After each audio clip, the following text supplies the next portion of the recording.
Chers parents, bonjour, comment allez-vous? Très heureuse de vous retrouver à cette émission, Maman Lee 19. Je vous remercie de votre fidélité et c'est toujours un plaisir pour moi de partager avec vous mes expériences et aussi mes expériences de tous les jours, à la fois en tant que maman et aussi à la fois en tant que professionnelle de l'éducation, en tant qu'enseignante. Donc, encore une fois, bienvenue. Je veux remercier tous les abonnés. Merci à vous de vous abonner à cette page et merci encore de continuer à le faire, de partager avec vos amis, les proches, d'autres parents. Comme ça, on va essayer de développer notre communauté Maman Lee 19. Aujourd'hui, nous allons parler d'un sujet extrêmement important pour le bien-être de nos enfants.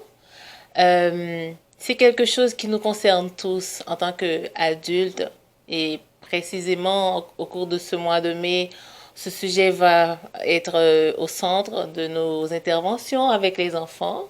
Il s'agit de la santé mentale des enfants en particulier. Donc, on va parler du stress, le stress chez les enfants. Et vous devez savoir également que la santé mentale de votre enfant dépend de votre santé mentale. C'est interconnecté.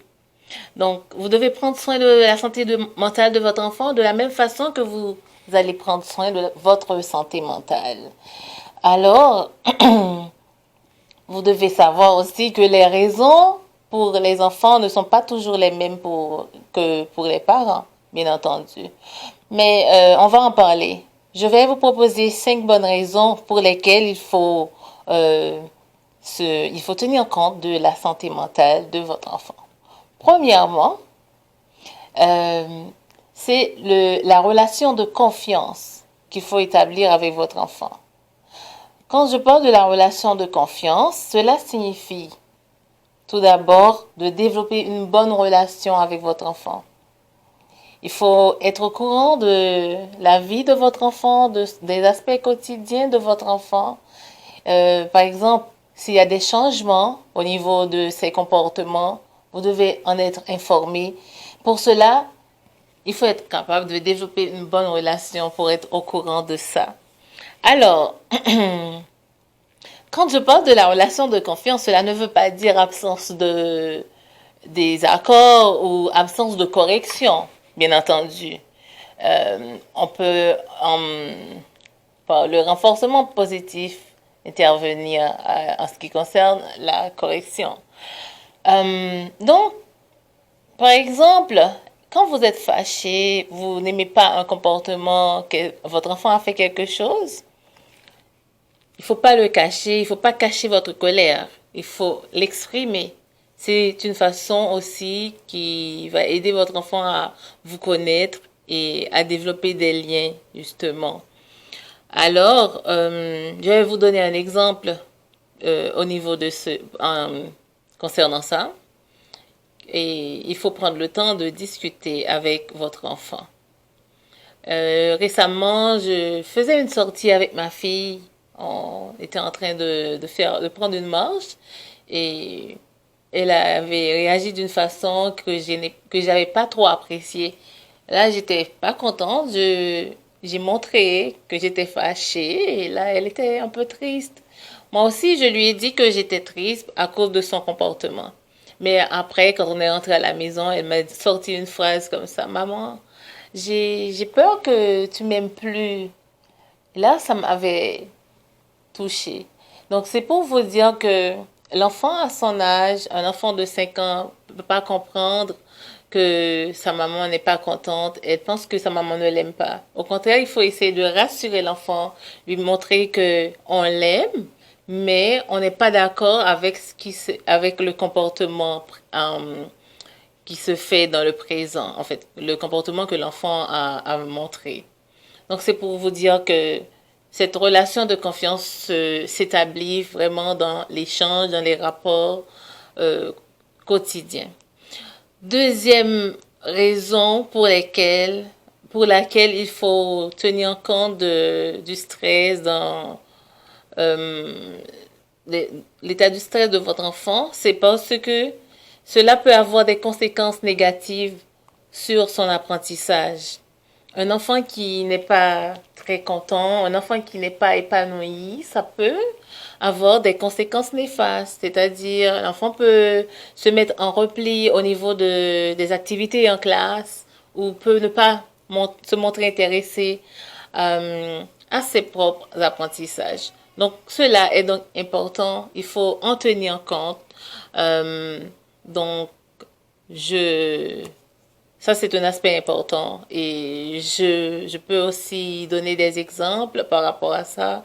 Parfois, on a des enfants qui viennent en classe, qui passent toute la journée sans vouloir travailler parce que à la maison, il y a quelque chose qui se passe et que ça ne fait pas plaisir à l'enfant. Des fois, il y a des enfants qui n'osent pas en discuter avec les parents. Donc, ça, c'est important. Il faut être au courant de cela pour essayer d'accompagner votre enfant. La troisième chose qui intervient aussi au niveau du stress ou au niveau de la santé mentale, c'est aussi le fait pour les parents de ne pas être intéressés aux activités des enfants. Donc, pour essayer de prévenir cela, chers parents, je vous invite à vous intéresser aux activités de vos enfants, à ce qu'ils aiment. Par exemple, si votre enfant aime jouer au ballon, accordez 5 minutes de votre temps. Même si vous êtes fatigué, c'est pas toujours évident, mais même 5 minutes, ça va suffire. Ça va faire plaisir à votre enfant. Donc, intéressez-vous aux aux activités de vos enfants. Intéressez-vous à ce qu'ils aiment, à ses passions. Donc, montrez-vous intéressé, montrez que c'est important pour vous. Comme ça va faire plaisir à votre enfant. Et vous allez voir que ça va aussi donner de bons résultats. Quatrième raison, c'est d'accorder de l'importance à la socialisation de votre enfant. Un enfant qui est stressé peut ne pas vouloir jouer avec d'autres enfants. Il peut ne pas vouloir développer des liens avec d'autres camarades. Il peut être un enfant qui est toujours seul, qui veut jouer seul, ou un enfant solitaire, on va dire, entre guillemets. Ça aussi, je fais des constats dans ma pratique, dans mes activités à l'école. Je vois parfois des enfants qui sont seuls. Des fois, il y a des enfants qui pleurent, qui n'arrivent même pas à expliquer pourquoi ils pleurent, mais c'est parce qu'il y a des choses qui passent à la maison. Quand on commence à poser des questions, on essaie de développer un lien, de montrer qu'on s'intéresse à l'enfant. L'enfant commence à vous expliquer que c'est parce que parfois, soit maman ou papa ont des conflits, et ça a des répercussions sur votre enfant. Donc, chers parents, c'est vraiment important. Le stress, ça fait partie du quotidien des enfants. Ça existe chez les enfants, donc il faut être au courant de ça. Il faut en être conscient pour essayer de pallier à cette situation.